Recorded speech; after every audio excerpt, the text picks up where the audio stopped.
Well done Namita. ये कहानी आज आपके सामने लेकर आई हूँ। सब कुछ भली भांति संपन्न हो रहा था। बारात एकदम समय पर आई। ठीक 8 बजे श्रेया और सुमित का जयमाल भी हो गया। सुंदर जोड़ी, भव्य सजावट, बढ़िया इंतजाम और बेहतरीन खाने के लिए लोग तारीफें करते, बधाइयाँ देते नहीं थक रहे थे। श्रेया की माँ नमिता ने धन्यवाद देते हुए सबका दिल खोलकर स्वागत किया, किंतु पति मिहिर की कमी एक टीस बनकर उभरती रही। मिहिर की 10 वर्ष पहले अकस्मात एक दुर्घटना में हुई मृत्यु ने उसे अकेला कर दिया था। श्रेया और शाश्वत दोनों बच्चों के लिए उसने विधाता के इस निर्मम फैसले को स्वीकार कर अपने आप को संभाला था, वरना तो वह टूटकर कब की बिखर चुकी होती। कुछ लोग मंडप के चारों ओर विवाह की रस्में देखने के लिए बैठ गए थे। पंडित जी का मंत्रोच्चार प्रारंभ हुआ तो श्रेया और सुमित के पास बैठी नमिता ने घड़ी देखी। ठीक 9 बजे थे।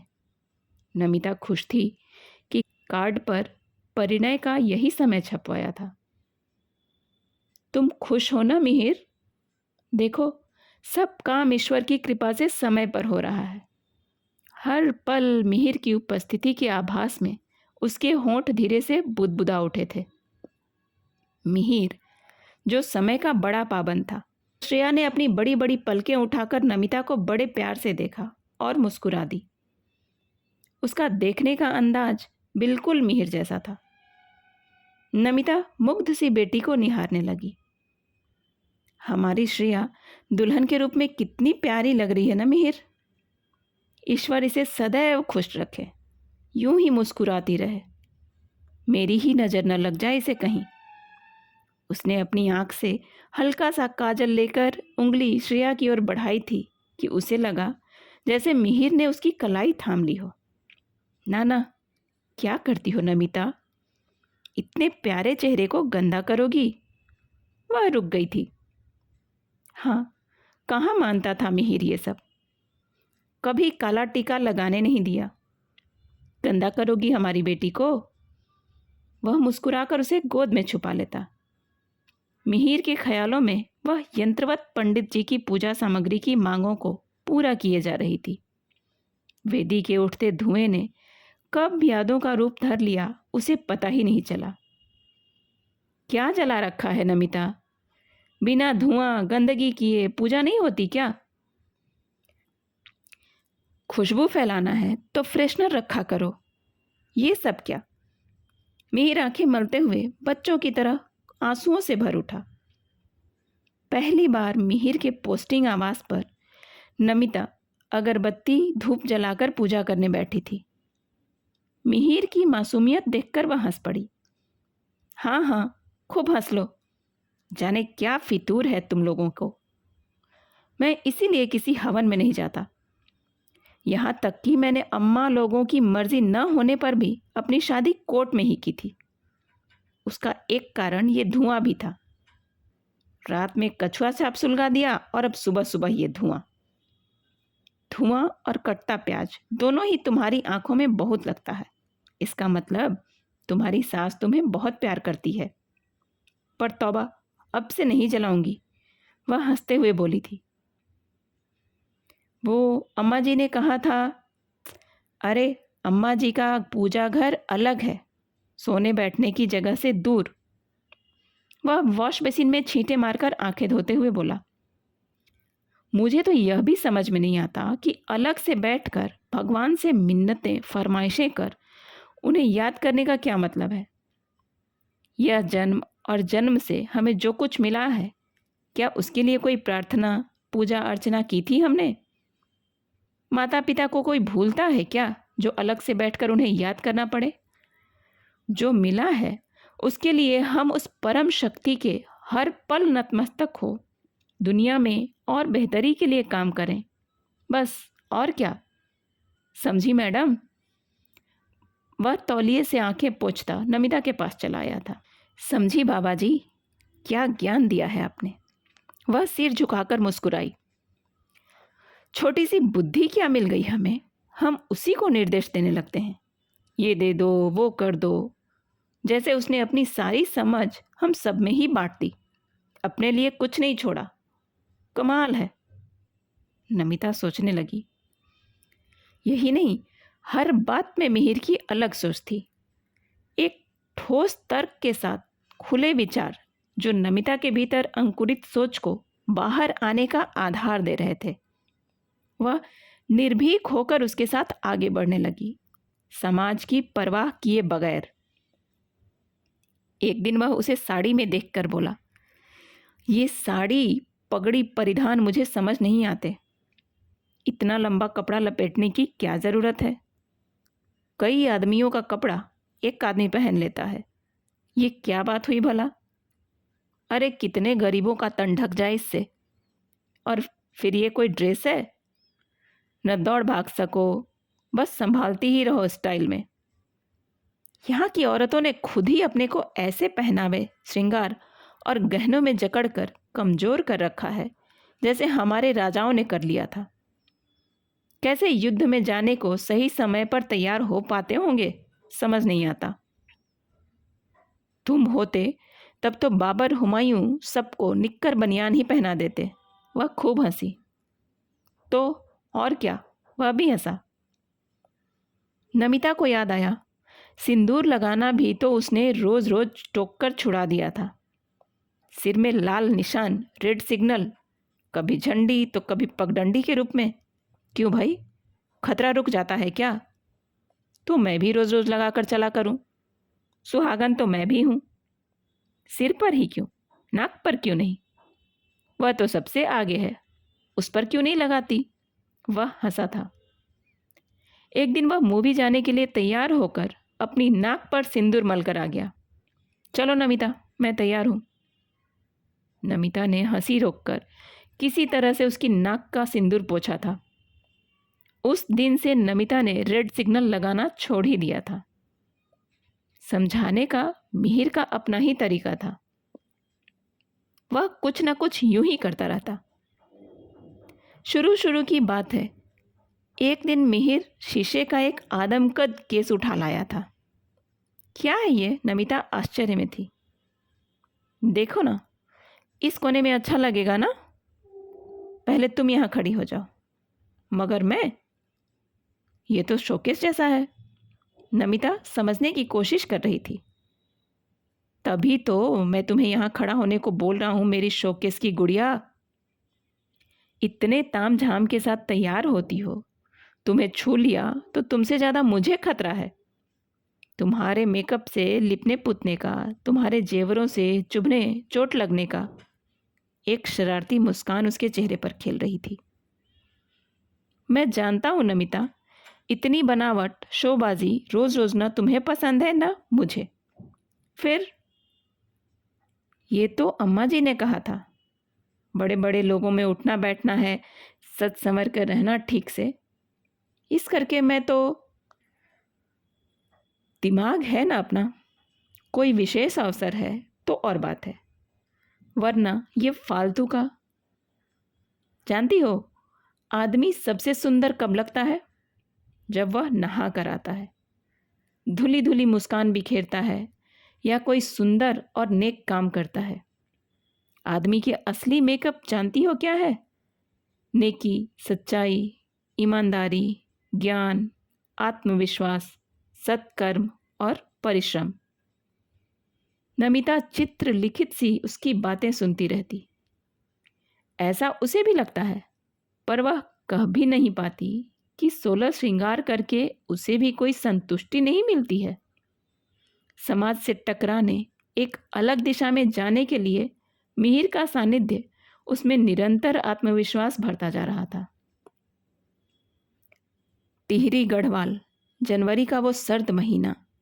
शाम को वॉक करने निकले थे दोनों। नमिता को चलने में दिक्कत हो रही थी। क्या हुआ, चोट लगी है? नहीं मिहिर, वो चिलब्लेन के मारे पैरों की उंगलियां सूज गई हैं ना। नमिता वहीं गेट की पुलिया पे बैठ गई। पहले ही बताना था ना। निकालो जूते मोजे, देखूं। ओह, तो ये माजरा है, सूजी हुई लाल उंगलियां और उनमें फंसी ये बिछिया। बहुत ज़रूरी है पहनना। किसी हकीम डॉक्टर ने बताया है जूते के अंदर लगातार चुभती रही होगी, पर पहनना तो नितांत आवश्यक है, मानना है नहीं। बड़ी मुश्किल से वह उंगलियों से बिछिया अलग कर सका था। पकड़ो इसे, वरना खाई में उछाल दूं। फिर पहनने की मूर्खता मत करना, जूतों के अंदर तो कतई नहीं। कितनी अंधविश्वासी हो तुम औरतें। मेरा मरना जीना तुम्हारे बिछिया पहनने न पहनने, सिंदूर लगाने न लगाने पर निर्भर करता है।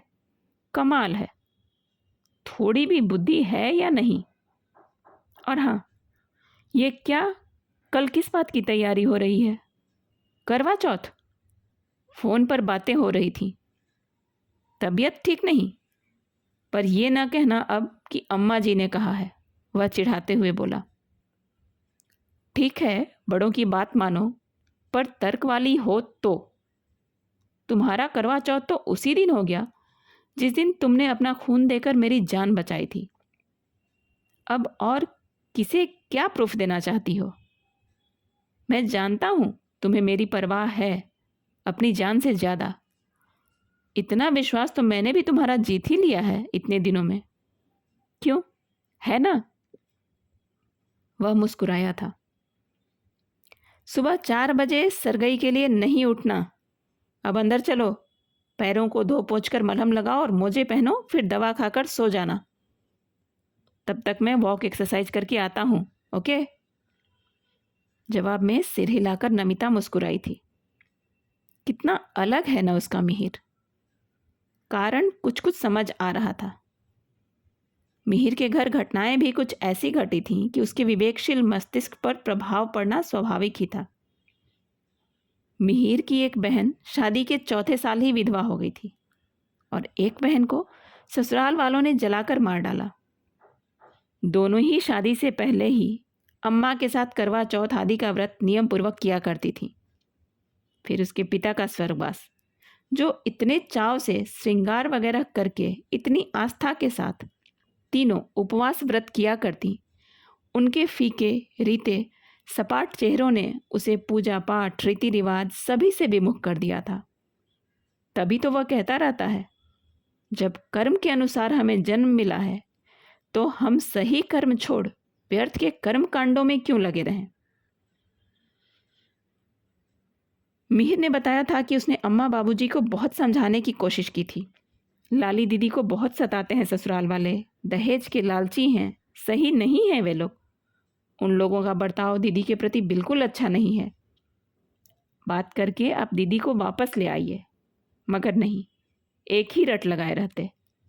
लाली अब उन लोगों की अमानत है, कन्यादान कर दिया हमने, उनकी मर्जी है, चाहे जैसे रखें, वह उनकी संपत्ति है, हम दखल नहीं दे सकते। यही बेतुकी बातें होती रहती। नमिता, वादा करो अपने बच्चों के लिए। अपनी गुड़िया का दान तो हम बिल्कुल भी नहीं करेंगे।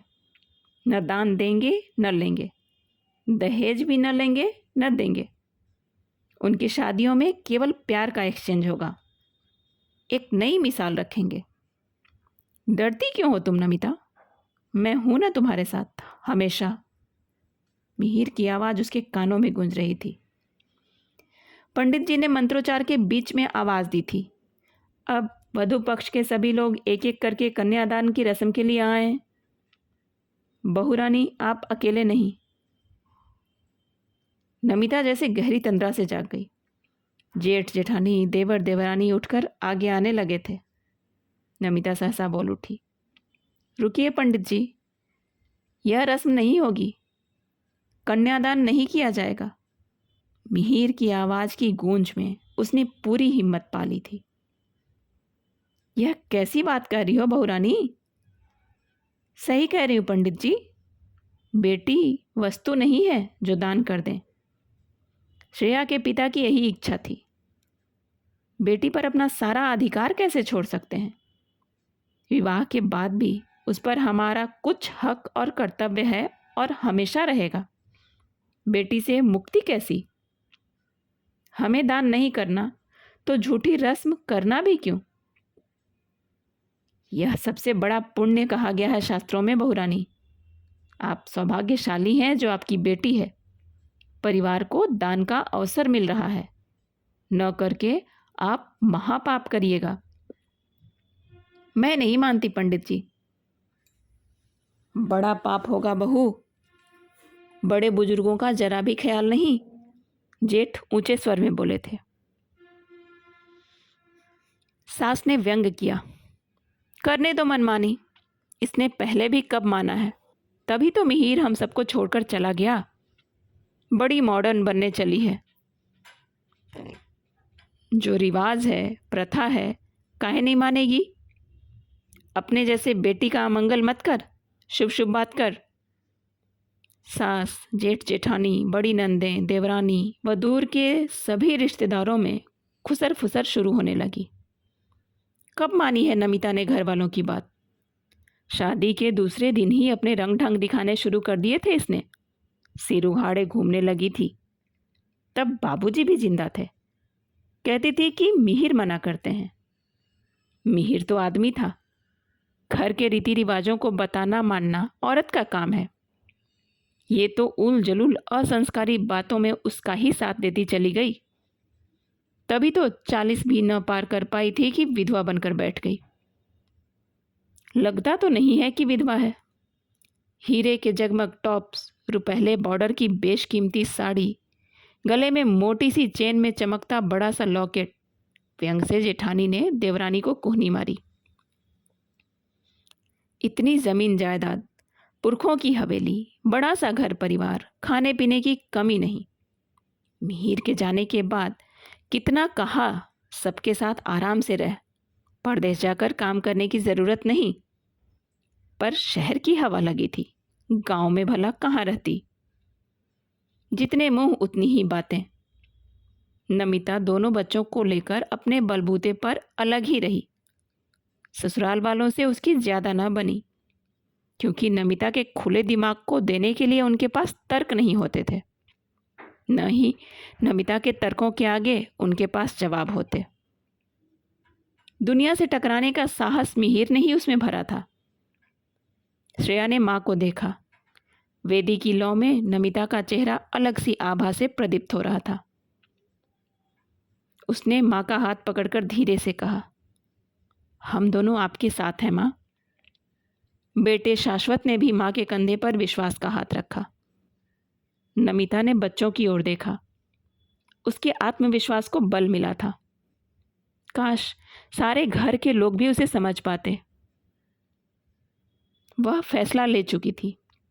यह दान सर्वथा असंगत और यह रस्म बेमानी है पंडित जी। नमिता अपने निर्णय पर अडिग थी। बहुरानी, शास्त्रों का अपमान होगा, हठ न कीजिए। शास्त्र भी व्यक्ति के ही लिखे हैं। वह उस काल और परिस्थितियों को देखकर लिखे गए होंगे। समय बदल गया, दुनिया बदल गई, कानून बदल गया, तो रिवाज क्यों न बदले जाएं? बेकार की बहस का कोई लाभ नहीं है पंडित जी। कन्या के लिए दान तो ठीक है, पर कन्या का दान ठीक नहीं। अर्थ का अनर्थ न करें। नमिता के ससुराल वाले तो पहले चिढ़े बैठे थे, लड़के वाले भी उखड़ने लगे। क्या तमाशा है? रीति रिवाजों को जब माँ नहीं मानेगी तो भला बेटी से क्या उम्मीद रखेंगे? अब आप सब भी ठीक ही तो कह रही हैं आंटी। अपनी बेटी पर उनका भी हक रहेगा हमेशा ही। फिर दान क्यों करें? सब बेकार की रस्में हैं। मैंने तो पहले ही आपको कोर्ट मैरिज करवाने की सलाह दी थी। जितना खर्च हुआ है उसमें तो बढ़िया प्रीति भोज के बाद भी बहुत सारे ज़रूरतमंदों की मदद हो जाती। दूल्हा बना सुमित बिना झिझके ही बोल पड़ा। वाह बरखुरदार, क्या विचार हैं। सास के सुर में सुर मिलाने लगे अभी से। घर जमाई बनने का इरादा तो नहीं? सुमित के पापा चुटकी लेते हुए मुस्कुराए। बस कीजिए पापा। पंडित जी, ख़त्म कीजिए जल्दी सब रस्म। एक रस्म ही तो कट हो रही है। घबराइए मत, आपकी दक्षिणा में आंटी कोई कटौती नहीं होने देंगी, ना हम। वह मुस्कुराया। अब क्या करना है? फिर विदाई की रस्म कीजिए। तो विवाह संपन्न हुआ, वर वधू सबसे आशीर्वाद लें। पंडित जी लाचारगी से हड़बड़ाकर खीसे निपोड़ते हुए बोले थे। श्रेया और सुमित ने पंडित जी के चरण स्पर्श करके हाथ जोड़े और माँ का आशीर्वाद लेकर सबके आशीर्वाद के लिए चल पड़े। नमिता ने उन्हें गले से लगा लिया। लाख रोकने पर भी उसकी आंखें छलक आईं। Control Namita, control. तुमने कर दिखाया, कुछ अलग और सही। Well done Namita. ये बेहद खुशी का क्षण है। हमारी गुड़िया को बहुत अच्छा जीवन साथी मिल गया। दान नहीं किया है तो बेटी पराई भी नहीं हुई, बल्कि कुछ और महत्वपूर्ण अपने रिश्ते जिंदगी में शामिल हो गए। चलो हंसो और मेरे साथ जोरों से आशीर्वाद दो। सदा सुखी रहो, नमिता भरे गले से बोल उठी। अपनी आवाज़ के साथ उसे मिहिर की आवाज़ स्पष्ट सुनाई दे रही थी। उसे लग रहा था मानो मिहिर उसके पास ही कंधे पर हाथ रखे खड़ा है। डॉक्टर नीरजा श्रीवास्तव की ये कहानी आपको कैसी लगी? कमेंट करके ज़रूर बताइएगा।